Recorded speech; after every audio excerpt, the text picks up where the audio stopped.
মামি পিঠা বানান, দেন আমি একটু পিঠা বানাই। আচ্ছা ঠিক আছে, নাও বানাও। থ্যাংক ইউ মামি।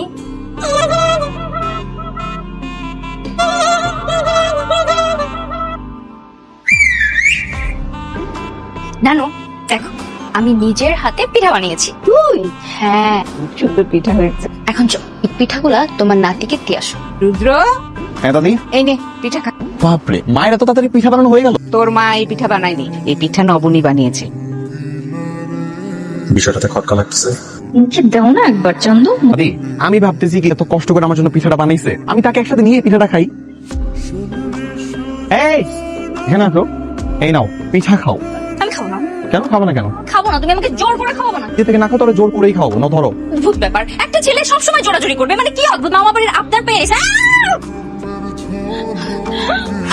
তো আমি যা সন্দেহ করছিলাম তাই। আমি গেছি, ভালো করছি। তুমি এটা কেন করছো?